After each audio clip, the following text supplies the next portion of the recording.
If you're looking for a combined USB and XLR microphone, then there are a number of options coming onto the market these days. And I've been using the Shure MV7. Which one is it? The right one I should need to point to. I've been using this one since I started on YouTube about three years ago or so. And I've been really happy with it. Then the PodMic USB came along, which is Rode's offering in a similar sort of feature set, which has both XLR and USB so that you can connect it either through a mixer or directly into your computer over USB. And they very kindly sent me this one sometime last year for testing. And so then I'd had these two that I kind of switched between them. I actually like them both. I'm currently speaking to you, by the way, in the Shure MV7. I should probably put up a little thing to show you what I'm talking about here. Too many microphones on the desk, so I can't see my stream decks. Here we go. Let's see if I can get these up. There we go. Let's help if we can see them.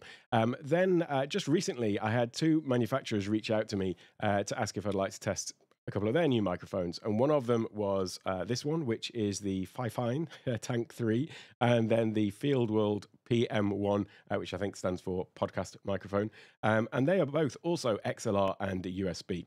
Now, I've always sort of shied away from doing mic reviews as such on my channel because I am of the opinion that, after a certain point of audio quality, we are chasing diminishing returns. And I know that there are all kinds of channels out there. If you want to get really in-depth mic reviews, then I'd definitely recommend checking out Tom Buck or also Podcastage with Bandrew. And he does, really in-depth reviews of all these kind of things where he'll test, one against another and be, looking for these minute details. But honestly, if you are speaking into, one particular microphone, can the majority of people really hear the difference, certainly from one video to the next? If I was to not tell you which microphone I was on and I was talking on this video and then next week I come on a different microphone and you couldn't see what it was, with that sort of separation, can people really tell? And as I say, it comes back to this thing of diminishing returns for me. And that's why I've never got sucked into really going out and looking to change up my microphone. I know people switch these things out all the time.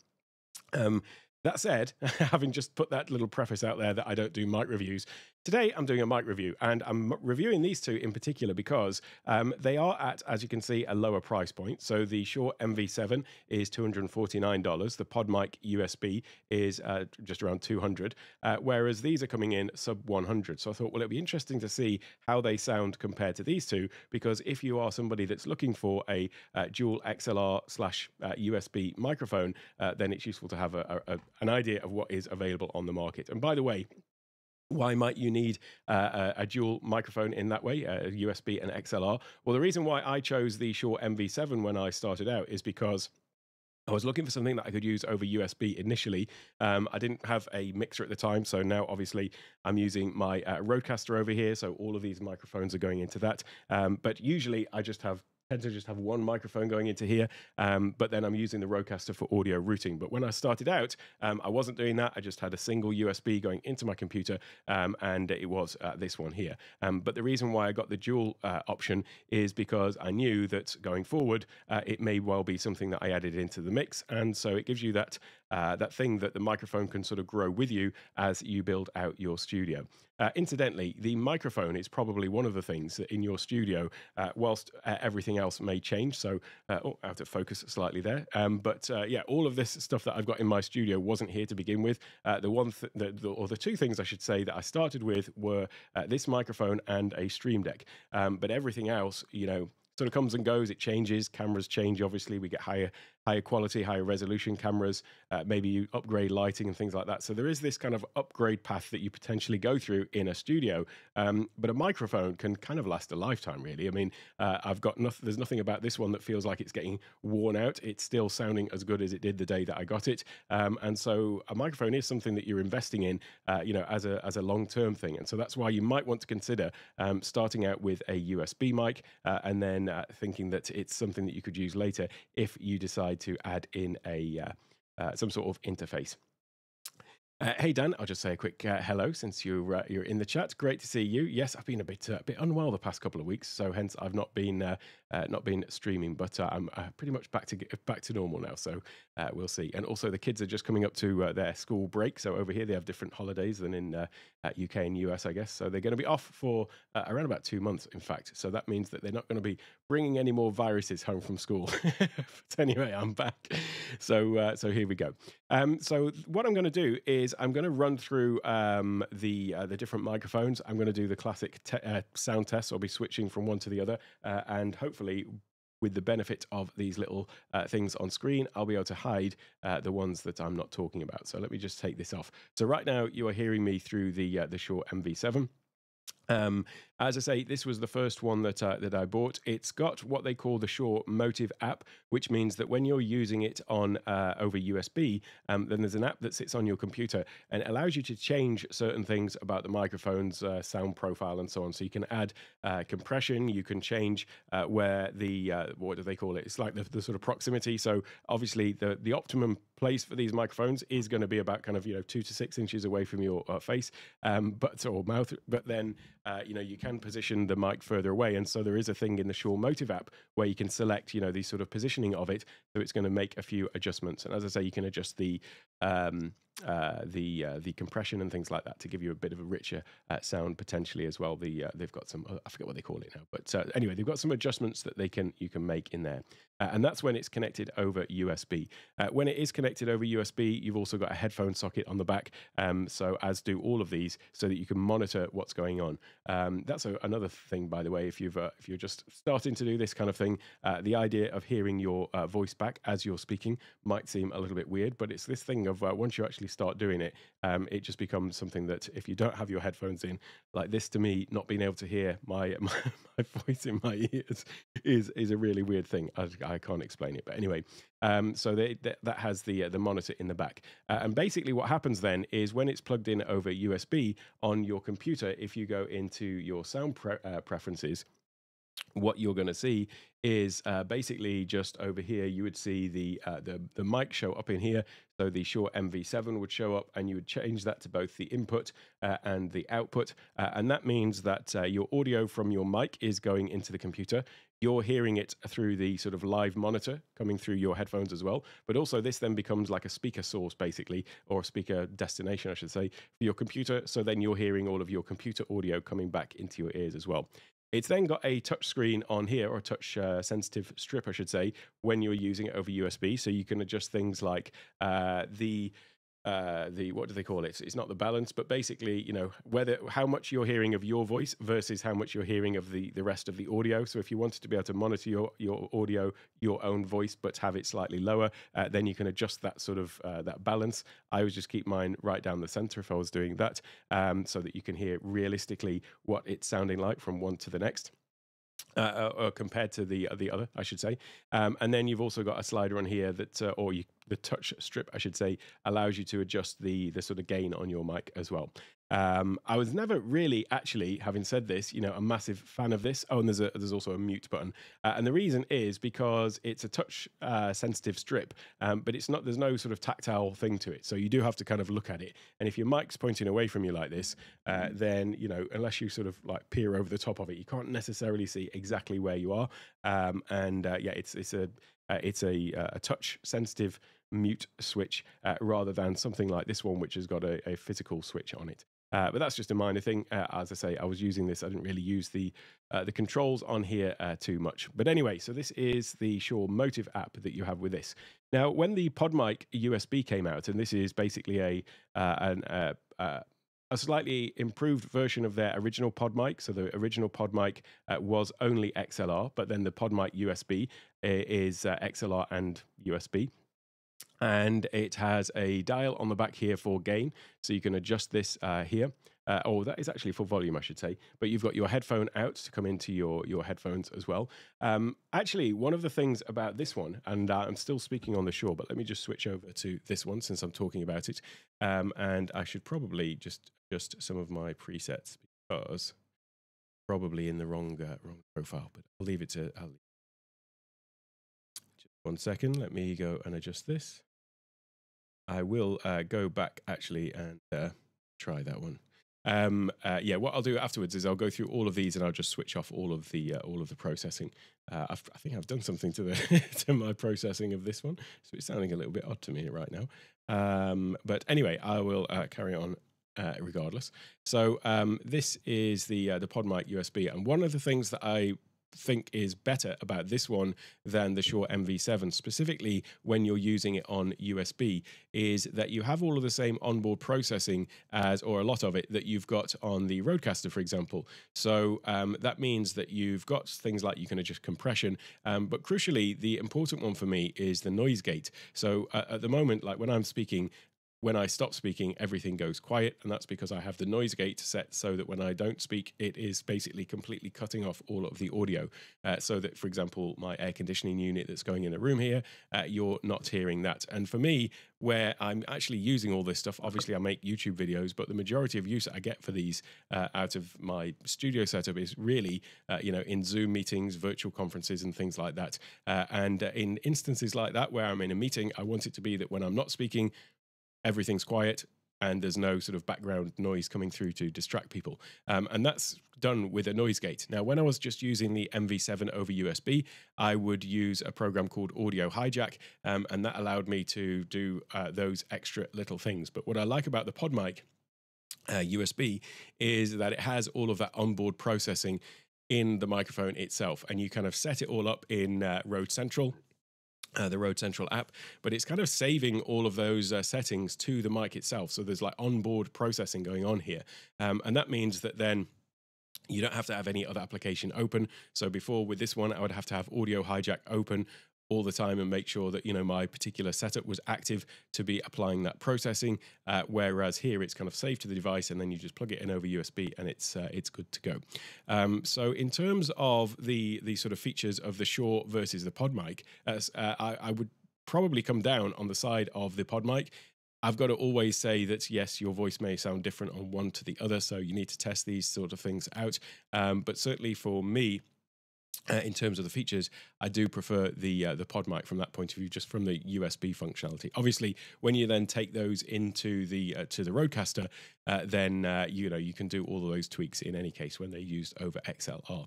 In terms of build quality, there's nothing really between these. Actually, the PodMic feels slightly heavier, more heft to it, if that's the thing. But in terms of build quality, they're both faultless. I haven't got any issues with them at all. Actually, that said, let me just step back from that 1 second. The only minor thing about the Shure is that this is a micro USB connector if you're using it over USB, whereas the PodMic is a USB-C. And actually, what happened with this one, you get two cables in the box with it. One is a USB micro USB to a USB-A, and the other one is a micro USB to USB-C. So those, the USB-A and USB-C are to go into your computer, but the micro USB is on the back of here. Now, what actually happened is after, I guess, about 8 months or a year of use, the micro USB connector that went into the back of this it just sort of broke a little bit. So, and I was getting some crackling, and it was kind of like the end of it was bent, and there was nothing wrong with the microphone itself.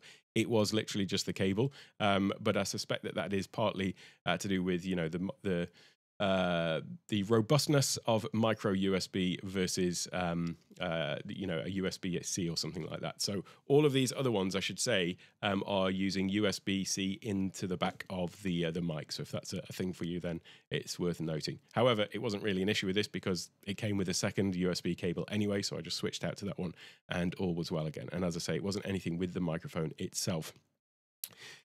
So then let's take a look at these two, because there is obviously a big difference in price point. So this one at $200 basically, and this one at $250. If you are looking at purely just wanting a dual USB XLR mic, as I say, for the USB functionality, I think the PodMic has it on this one. And then in terms of the audio, it's just going to be a case of checking which one sounds best. And if you can get a trial of these things, it's always better. Or maybe order both of them and send back the one that doesn't actually sound great for you. I'll do a full test where I just go through and take off all the processing and you just hear what they sound like without any of this in a moment. But for the time being, let's come back to these other microphones then. And let's start with this one. So this is the Feelworld PM1. And by the way, I get people all the time, companies asking me, if I want to test this product, that product. It happens when you get to a certain point in YouTube subscribers where people will just want to send you products to, if you've got a tech review channel like this, then it sort of happens. And I often just reject these things outright.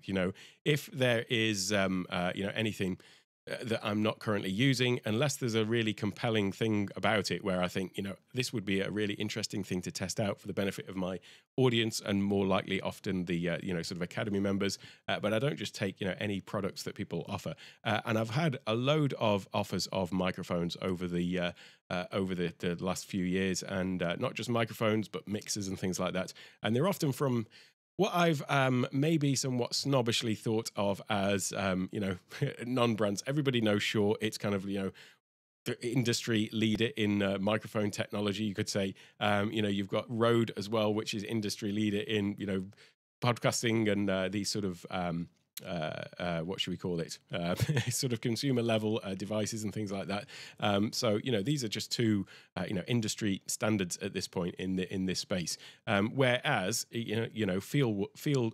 Feelworld is not a name that rolls off my tongue, certainly, but certainly also not when you are thinking about, microphones. And the same with the second one here, which I'll just pop the little thing up. So this is the Fifine.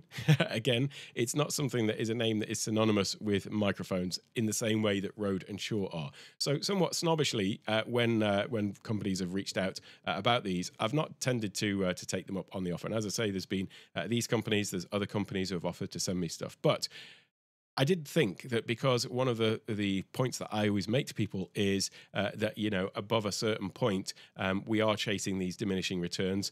Certainly folks in the Take One Tech Academy, when they're asking me about these things and they're saying, I've got the MV7, should I upgrade to the SM7B? Or they've got this microphone and should they upgrade to that one? And it's kind of like the last thing on my upgrade list is my microphone. Like I say, I'm happy with the audio sound, and I should probably switch to one of these so that you can hear exactly what it's saying. So let me just switch to this one.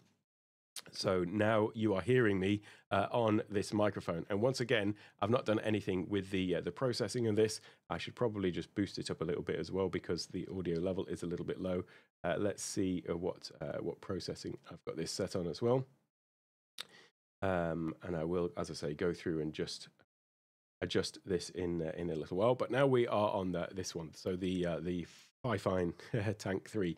And so, yeah, because I am always telling people, the microphone is the last thing on my upgrade list. It's the same with cameras, actually, considering, we're doing video and audio. You would think camera and microphone are the most important things. But actually, for me, it's the technology surrounding it. It's the lighting. It's the Stream Deck, the automation and things like that we can do. It's the audio routing that the Rodecaster gives me. Those are the things that I get really excited about. And actually, my Sony ZV-E10 is sitting behind my teleprompter. Apart from a brief week out there when I went to the US last year to present an event with Ecamm, then yeah, it's pretty much just sits behind there. I don't make any changes to it. And the same with the microphone. The microphone is the last thing that I'm upgrading. So with that said, it was a case of, right, well, let me just test these out and see how they sound compared to the other ones. Because if you are just looking for a microphone and maybe you've got a different budgetary considerations, then I thought that would be a useful thing to do.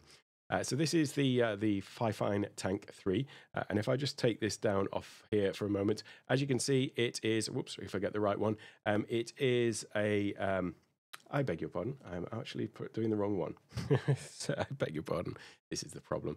This is this one that you're hearing right now. It is the Feelworld PM1. And again, it is dual USB and XLR, USB-C, and this is what it looks like. So the difference with this one actually is it did come with the stand as well. So in the box, you get the XLR cable, you also get a USB cable, and then it does come with a little stand as well, so a desk stand. Actually, the desk stand is a little bit short for me, so I've propped it up on the box. Here is the box itself. So that is the box for the microphone. By the way, the XLR cable that I'm actually using for this, though, I'm using all the same cables, so they're all my Rode XLR cables. It did feel that the XLR cable that came with this was a little bit on the thin side. I don't know if it was or not, but let me just show you what I mean by that. So here is the cable. It's not so much that the cable itself is a bit thin, although it is on a little bit short. It just didn't have quite the same sort of quality feel to my Rode cables. So I just kept my Rode cables so that the cable wasn't going to be a differentiating factor in any of these things. It was just, yeah, the overall sort of quality that didn't quite feel as good as the Rode cables. I've got to put the box back because that is my mic stand at the moment to raise it up to the right level. But you can hear what it's sounding like. I will go through and do a sort of test of all of these in terms of, plosives, sibilants, and all of that kind of stuff in a moment as well. But this is the Feelworld then. And then what I'll also do now is I'll go to this one, which is the Fifine Tank 3. And if I switch over to that one, this is what this one sounds like. And I've got the same processing on all of these actually. So I've just put the same processing profile. I'll go through and take it off. If my sort of first initial reaction though, is because this is the first time I'm hearing these two, I've literally just plugged them in and we'll see how this all goes. But now you're hearing this one. And if I just switch between this one and then now this one, I mean, saying that, you know, I'm not an audiophile or anything like that, I can clearly hear a difference in these two. And to me, this one sounds as if it's got a much better sound to it. And if I compare that with the MV7, so now you are hearing this one. If we just compare that to the MV7, though, I've got too many things on here. So now you're hearing the MV7. Now it's the Fifine. Now it's the MV7. Now it's the Fifine. Now it's the MV7. I mean, you know, if I was to hear that in a video, you know, from one week to the next, I'm not sure that I would notice a massive difference to that right now, you know. So this is coming back to this thing. I've got too many overlays here. There we go. So this is the one you're listening to on, listen to me on now. Now this one doesn't come with a stand as such. I've got to say, I do quite like the design of it. The size of it, it's more sort of narrow than this one, the Feelworld. This one is, as I say, $60. This one is of just about $90. Again, it's got the XLR and USB on the back. Also, the port for your 3.5mm for your headphones. I like the fact that this has got a hardware mute, and we'll see it. I will do a test of these on USB, but when you press the button, you know, that's like a hardware mute on the mic. And as I mentioned before, the touch sensitive strip that you've got on the MV7 is, you know, can be a little bit tricky to actually see it if you've not looking down on the mic, whereas this is a nice, you know, easy to locate hardware mute button. Apologies for the handling noise because I'm picking this up on its stand. It's got this sort of single-sided yoke to it, so rather than coming around both sides, and that means that you've then got these dials on the side here. One of them is for the mic gain, and then the other one is for the headphones. So if you're monitoring on the mic itself, then it is going to be for that.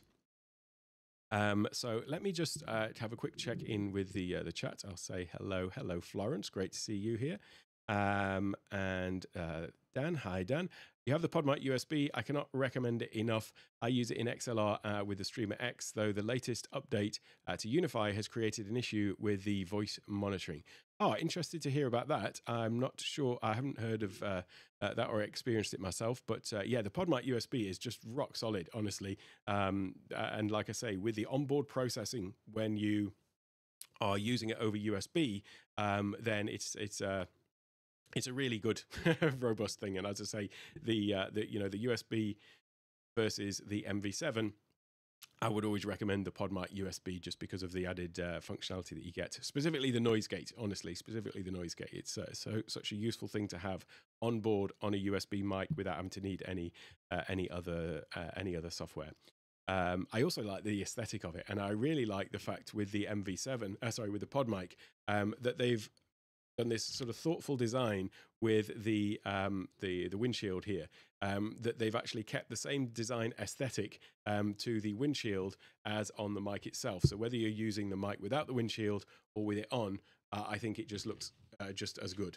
So that's just my personal preference from a design point of view. I like the overall look of this as a windshield, rather than it just being, you know, just a foam windshield.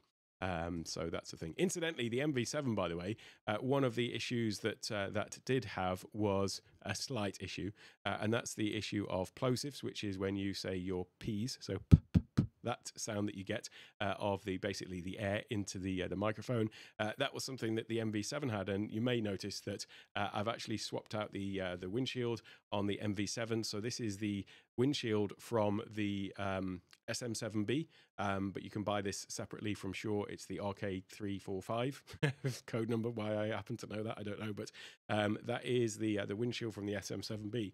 And basically, when that sits onto the MV7, you can see how long it is in comparison to the microphone capsule here, how far that sticks out, and it just gives you a bit of an extra space. So there's basically an inch of space between the end of the foam inside and the end of the capsule there. And what that means is it just helps to reduce those plosive sounds on the MV7. I also personally prefer the look of the MV7 with this one on, rather than the windshield that comes with it, which is sort of shorter and slightly fatter.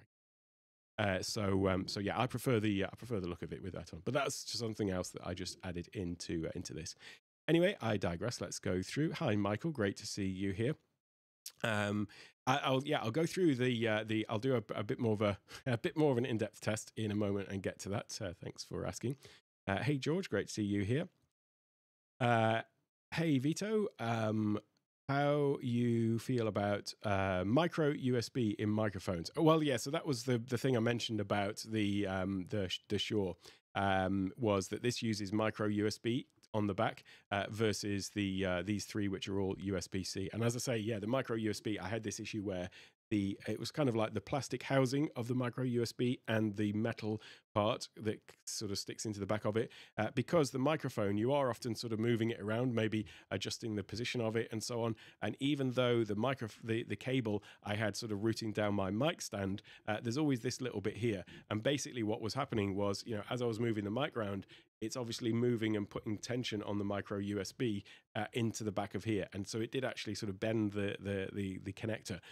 You could say that was operator error. Maybe I should have been more cautious in terms of, you know, making sure that there wasn't any undue tension on it. But I don't think I was using it, you know, aggressively. It was just general handling and things like that. So yeah, the USB-C is definitely a stronger type of connector. I suspect. I think so. Yeah, so that's my my view on that. So let's go through then, and I'll just talk about the sort of proximity effect, and since you've asked, and also the plosives issue that we encounter with microphones. And what I'm going to do is I'll just switch off the processing on this completely. So if I come back to here. So I've turned off all processing. We're still on this one here, but you might be able to hear there is some slight aircon noise in the background, maybe not a huge amount.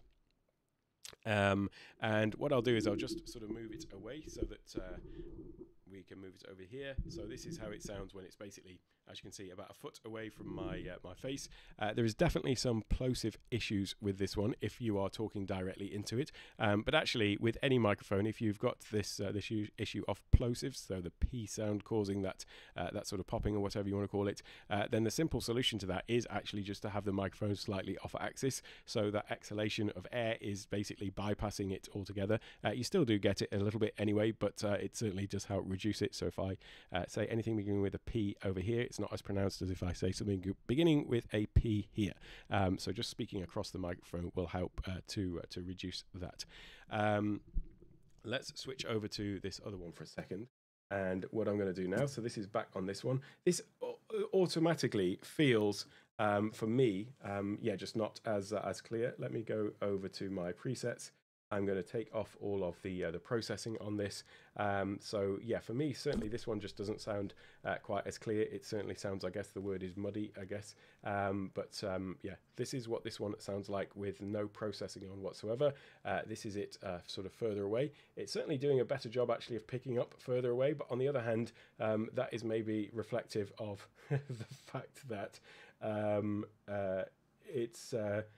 yeah, I don't know how to describe it. There's actually not as much of a proximity effect on this, but I feel like when I'm speaking into it even close up, I'm getting a lot more of the room noise. So maybe that is the difference between a $70 mic and, you know, a more expensive one, but this certainly just feels like I'm getting a lot more of the sort of room noise, even if I'm pretty close up onto it. I mean, I can adjust things like the gain here to just boost that up a little bit, but we've got no processing on it. Yeah, the plosives on this one are not as pronounced, but it is it's got this windshield on it. Maybe if I just turn it down for a second. Let me switch back to, I'll switch back to this one for a moment, just so that I can show you inside here. So there is the capsule inside, and it comes with this this foam windshield over here. Let's have a look, and I'll just come and check into these comments for a second. So you're facing the same issue, I guess that is with the monitoring, is it? I still can't get why Shure, of all audio tech manufacturers, still using it. Is quite odd, really, isn't it? Yeah, I'm surprised by that. The SM7B with the Rodecaster or PodMic USB to begin with. Exactly. Yeah, I'm surprised that they haven't at least changed it now. I mean, I can understand maybe when it came out, however many years ago, that to use the micro USB was the thing to do. But certainly now, you would think it would be ready for an upgrade. Maybe there's something that I don't know about these things then. So let me just come back to the MV7 then, and we will take a look at that one. So now I'm back onto the MV7, and you can hear that this is more sort of clear, but let me just turn off my processing on this one as well. So now we've got no processing on this as well. As I say, there is this plosives issue, certainly not so much with this one if you talk across it. But if I take this off, and you know, you wouldn't use the microphone like this, but that plosive sound that you get when you're speaking into the end of it is certainly a thing. But like I say, when you've got the regular windshield on, you wouldn't use this without it. Then it's certainly just a slight issue. But that for me was solved with this SM7B windshield. And if I put this further away, you can instantly hear the sort of difference in the audio when you've got the mic further away. So now we've got this sort of a foot away.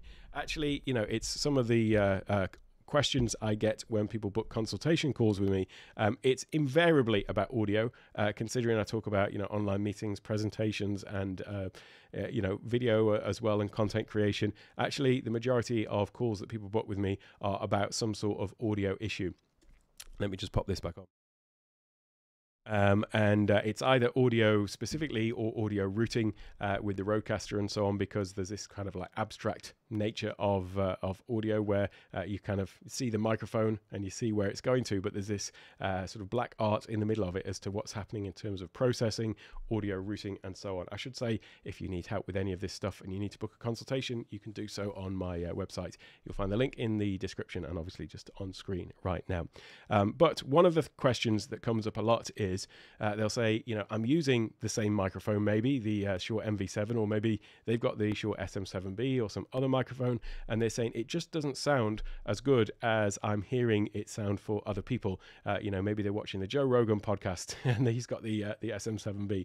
Why doesn't my thing sound like that? Often it is actually just this proximity effect. So if you are not really a fan of having a mic like this in shot, you know, right in front of your face, then, you know, often people will have this and they'll just have it positioned on their desk, you know, maybe just slightly out of view or maybe down below, and then they're wondering, you know, why they're not getting the same sort of quality of sound. Well, basically, you know, it's just a physics thing. These are intended to be used in a much closer proximity to the sound source. So anytime you're sort of moving it away, you're going to lose that. So here you can see you're basically hearing a lot more of the kind of room noise. It doesn't have that sort of quite the same richness to it as when it is close up. So that's why it's kind of funny actually that this one, if I switch back to this, where are we? This one now. Yeah, it's kind of funny that this one it sounds pretty similar when it's there or when it's over there. It's got this really weird thing that it just seems as though it's picking up the whole room all of the time. We're not really getting a really good sort of proximity effect going on. Let me see if that is coming in. I mean, I'm questioning if I've even got the right mic, because it's just not coming through in quite the same way here. It's kind of odd. Let me just see. In fact, I think I might have. There we go. That's the right way. So that is the right way around now. There we go. So, but it doesn't have this same proximity. So that was just the wrong one for temporarily. This doesn't have quite the same sort of proximity effect as we're getting with those other ones. Let me just switch this over here. Sorry, just adjust some things on my Rodecaster. There we go. So yeah, it's not having quite the same proximity effect when it's close and when it's far away. And then lastly, let's come back to the PodMic. So this is now the PodMic, and I think I'd actually got those the wrong way around slightly earlier, but there we go. And here we've got the PodMic, obviously when it is close up, and then here it is when it's further away at the further away on the desk. So it's definitely sounding obviously a lot better closer up. And just to do the comparison again then between the Shure and the PodMic, because as I say, these are the ones that I've been kind of consistently using, one or the other. And there is the Shure. This is now the Shure MV7. And now this is the PodMic USB. So I just love the sound of both of these actually, and you can go in and do all the tweaking that you need to on those. But what I thought it would be useful to do now is, if I just stay with this one for a moment, then we can go in and have a look at what these look like when they're on USB. Because I mentioned that with these two, there is a way that you can adjust things on the computer itself. So the Shure has the Shure Motive app. With Rode, we've got the Rode Central, and with Rode Central, that's where you can adjust the processing on the mic itself. So let's take a look at these, because neither of these in fact have an app, so you can't make any adjustments as such from the mic itself, but they do both connect over USB. So I thought it'd be useful to see what they sound like over USB. So I'm going to start with this one, and I'm going to plug it in on USB. I'm going to disconnect the XLR from the back and just give you a bit of a closer look at this if you want. So that is the side of the microphone. I like the style of this one, and the build quality feels good as well. It's got this single-sided yoke on the back there. You can see the XLR and USB. So I'm just going to plug this in over USB. When you do that, you get the little and this, so you can mute. So what I'll do is I'll switch over to USB now, and we'll see how it sounds. So let me just take this off the screen, and then I'm going to go into. In fact, it's already just switched over to this. So now it's switched over to this microphone in Ecamm already. In fact, so we're now using this over USB, and I should be able to hear that now. So okay, so now you are hearing this microphone, and so am I. So when I press this, it, and then it's going to unmute it like that. And then on the side, we've got the front dial here. That is the mic gain, so I can adjust the gain on the microphone. You should be hearing that up and down on your side. But then also I have the headphones here, so this is where I can hear the audio levels. Now I'm hearing myself sort of back from this. So live monitoring, but also if I had gone into my computer and set this as the output source for my computer, and what I mean by that is if I just come back over to here, in your sound levels, so this is the Mac, in your sound levels you'll see you've got the output and input. So I could change my output here to the Fifine microphone, and then the input, change that to the Fifine microphone as well. And so if you're on a Zoom call, for example, then you would hear all the Zoom participants coming back through this, and you would be speaking into your Zoom call or whatever. Just right now, I've set this as my microphone in Ecamm though, which is how you are hearing that. Let me just switch back to the Rodecaster, and I'll switch back to this one. So now you should be hearing me back on this one right here. But what I'm going to do now is I will go ahead and change up to be this one over USB. So we'll see how this one sounds on USB. And I'm going to unplug my USB cable from there. I will plug this one back in for monitoring, for XLR, I should say. This is now the Feelworld, and then we will plug the USB cable into this one. And then we'll plug the headphone monitor into here as well, so that now I can monitor from this one.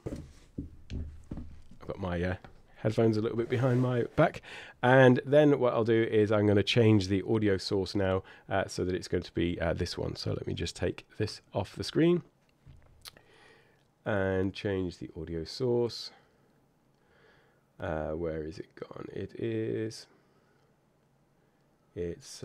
let's just see, I think it might be this one. Is it this one? Yeah, so it actually shows up on the computer as a USB audio device, as opposed to the other one, which is just kind of named. So if I go over to my audio settings, then yeah, it shows up as USB audio device. That's how it's appearing. And once again, you could change that to be your input, but then you can also change it to be your output as well. And that's how you would sort of set that up so that you're using this then as your microphone. So this is over USB. There is no adjustment that you can make in terms of, as I say, you know, compression, noise gate, all those kind of things. They just literally come in as a regular audio source, as if it was just, you know, a standard USB mic. What you have on the front of here though is you've got this this dial, and this is adjusting actually the, is this the, let me have a look now. Yeah, this is the microphone gain, and that's also adjusting then the audio in here, because I'm hearing my own voice back. There isn't a dual dial like we've got on this one. There is, you'll see, if this is important to you, a big glowing LED all the way around it. And actually, when you're adjusting the gain, this is sort of an indicator on the side of it. The light is changing to show you sort of the level that you've got. I mean, it's a bit of a gimmick, really, isn't it? So for whatever that's worth. But if you want to have nice glowing microphones, and that's important to you, then that is a feature, at least, of this. So there we go. That is this is the Feelworld PM1, $60. I've got to say, once again, I think out of the two of these, I would say I prefer the sound of this one just right off the bat. That this one sounds better than this one. It is slightly more expensive, so this one is at what was it, $80, $89. This one's $59, but I do feel that this one just has a nicer sort of feel to it overall as well, in terms of build. Muted that somehow. Do you know what? I've just discovered a feature. This is the thing of when you test these things out, sort of live, having not used them before, and also not reading the instructions as yet. There is a mute button, a touchscreen mute button right there. so there we go. But yeah, if the color thing is important to you, then that is that. It has got a hardware mute button on this one versus a touch thing there, and when you can see it goes red when muted. So let's see. Hey Doc, great to see you here. And yes, unfortunately you can't, as I understand it, adjust the color. So otherwise, yeah, you could make it purple, but it's kind of purple at the moment. Actually, it's almost like the default is Doc purple, so it goes from sort of blue to purple. I wonder what else this does. Maybe I'm missing something else that this can do, but I don't think you can adjust the actual color of it though. So still speaking on this one over USB at the moment. Hey Peter, how are you doing? Hope you're doing great. Hey Neil as well, great to see you too. Whilst we are here, let me just switch back to I'll come back to your question. Let me just switch back to the Rodecaster a minute. So we'll go to this one. So now you should be hearing me on this one. I've got to unplug my headphones so that I'm monitoring the right thing. That's better. So now I'm back on the on the PodMic USB. So that is this one. And the question, any recommendations for arms or stands for these microphones? Yeah, so I'm using here, I've got the, if we come back to this view, oh, my camera's out of focus. That's not helpful. Let me switch to this view. So this one that I've got here going over the top of me, this is the Elgato Wave mic arm, and I actually, for the longest time, I was only using This one down here, which is, let me just move this microphone out of the way and maybe move some of these boxes. The Elgato Wave low profile arm is this one that my Shure's on. And I really love this because the microphone's sort of out of the way, but when I sort of pull it in, it's sort of low profile, but I can still get my my hand underneath it. So when this is, if I get this out of the way, when this is coming in front of me, I can still clearly see everything down below on my desk. It's not getting in the way. But it's better for me in that sense than one of these sort of over the top arms, something like this, because this does feel kind of like it's intruding on my space. The reason why I've got this one though is because I recently bought this. I'm really happy with the quality of it, but I've got a whole nother scene which is for some other stuff that I'm going to be starting doing. In fact, my live stream next week will probably be on this particular scene. Let me just go to it to show you. So I've got another whole scene set up, and basically this microphone that I'm speaking to you on now, let me switch back to my Shure for a second. Basically, this microphone will be over here somewhere. so this is for another series of like content I'm going to be doing. But this is what I bought this microphone arm for, is for that purpose. So yeah, the quality though of this, the Elgato Wave arm is this one that I'm holding just off to my side, whilst this one that the Shure is on is the Elgato Wave low profile arm. Both of these are absolutely solid. I really like them because one of the issues that you sometimes have with microphone stands is either they don't stay in the position that you want them to be in, they kind of droop or whatever, they just, you know, don't hold different microphones if you switch out different microphones. One thing I found about both of these, the Elgato Wave and the Elgato Wave LP, is that they just sort of stay where you put them. There is a little counterweight that you can add onto this if you've got like a really light microphone, but basically this just stays like exactly where I put it. I really like the cable management, so there's this little channel that runs along the top, and then you just drop the cable in and it snaps in, so it looks really clean as well, I think.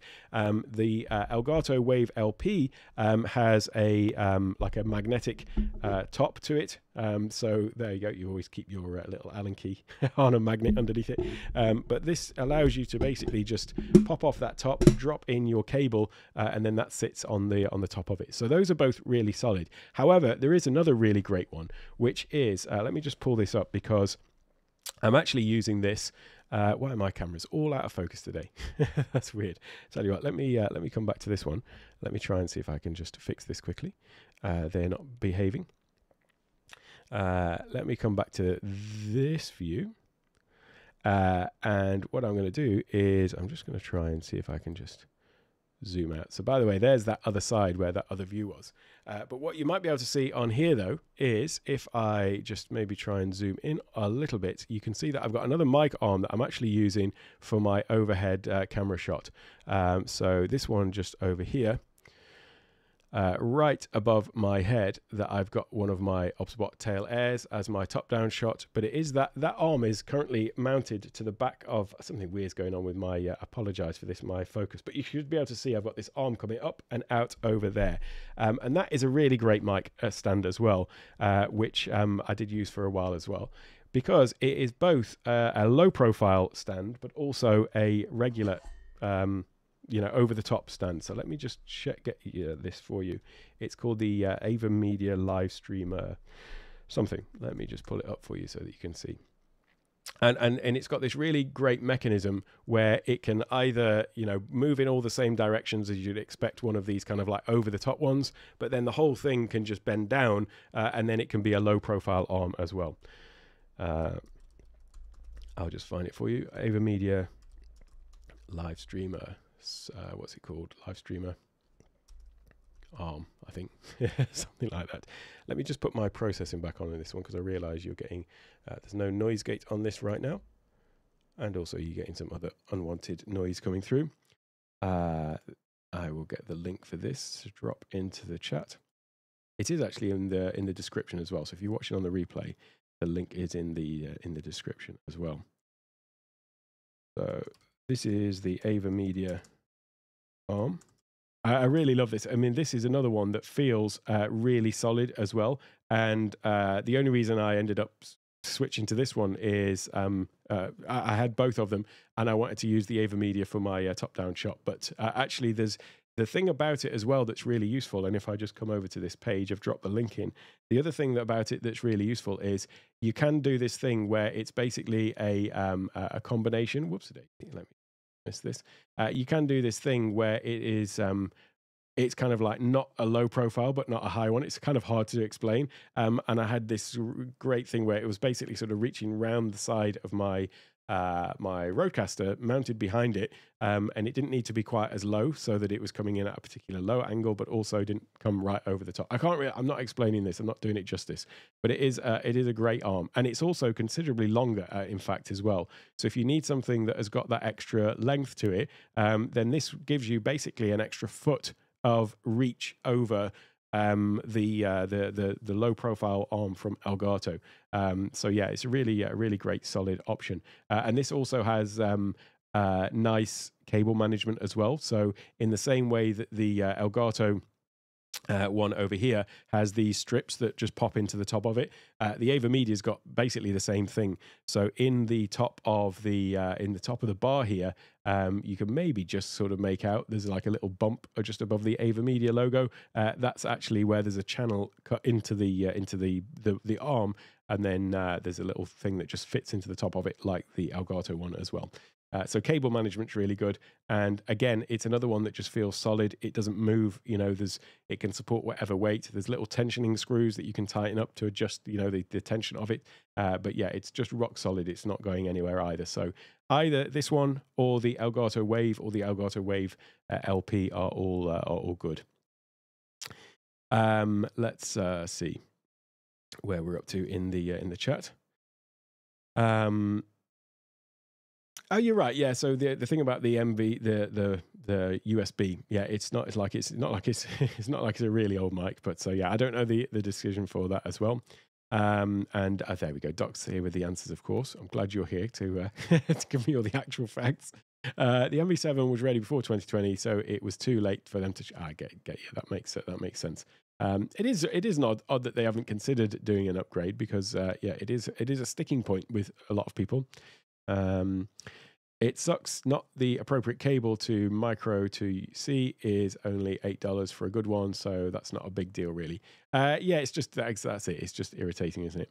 And it's not like it's a bit like when people say, why isn't this thing Thunderbolt 4 now as opposed to Thunderbolt 3 or whatever? It's like, well, it's not really transferring that much data anyway, so it doesn't really matter. So from a technical perspective, like you say, it's just an irritation as opposed to a necessity anyway. So it's totally.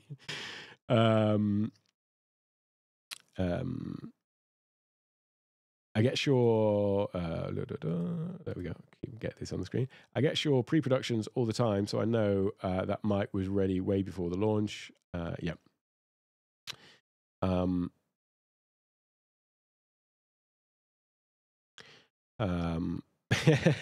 Yeah. It's, if you're going to give any exclusives, then here is the place to do it, Doc. You heard it here first. Let's have a look. Yeah, well, the micro USB, they are flimsy, and that's exactly the issue that I ran into. Literally, the end of it bent by, and it wasn't like a little bit as well. It was. I posted a picture on Instagram of it where I'd like put a line to show it against, you know, vertical, and the line was kind of like off like that. That's how much the actual end little metal part had bent within the plastic. So yeah. There we go. You'll have to send me a message. Have to send me an IM afterwards, Doc.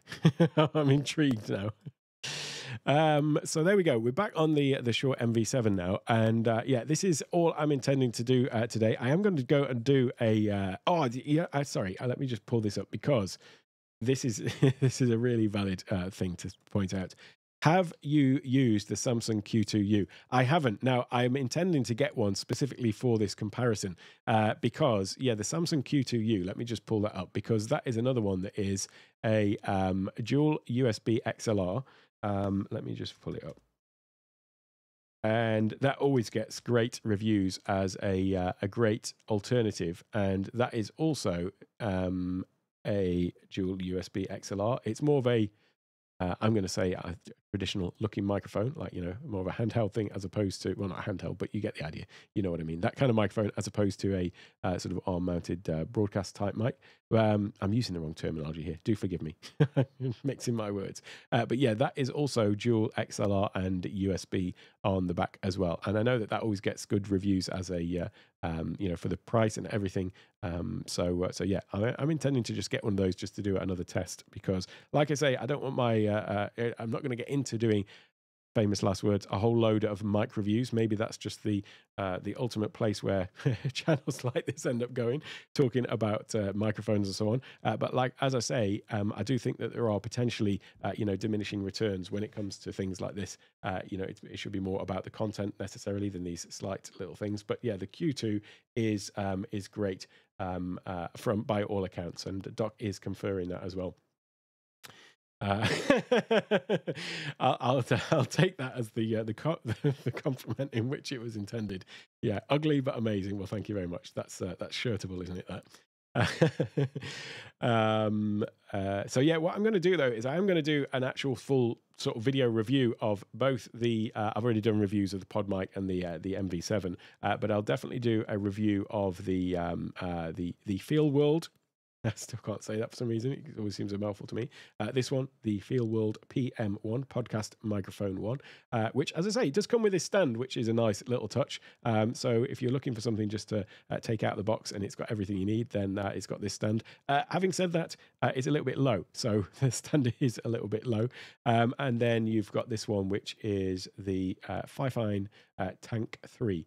I don't know where the name Tank comes from. This is the Tank 3. I've not tried the Tank 2 or Tank 1, but yeah, it certainly is built like a tank. It is very very solid. Oh, you're Florence. You're using the Q2U. Well, that says enough to me. It must be good then. So yeah, with that said, what I will do is I'll wrap it up. If anyone's got any final questions or comments or feedback or anything like that, feel free to drop them in. Neil also is agreeing about the micro HDMI. Yes, not the not a great option. And let's take a look at where we're up to with the chat. If you've got any questions about these, by the way, the best place to leave comments or questions after the show is actually to go into Discord, and I'll leave a link on the screen here for how you can join the Discord. I honestly feel it just a nightmare keeping up with YouTube comments, and especially when the YouTube comments are generally, you know, it's great to get people saying this was a great video, it really helped. You know, that's nice. But then when it becomes to, you know, basically, this was a great video, but my specific issue is X, Y, and Z, and then it becomes like a tech support comment.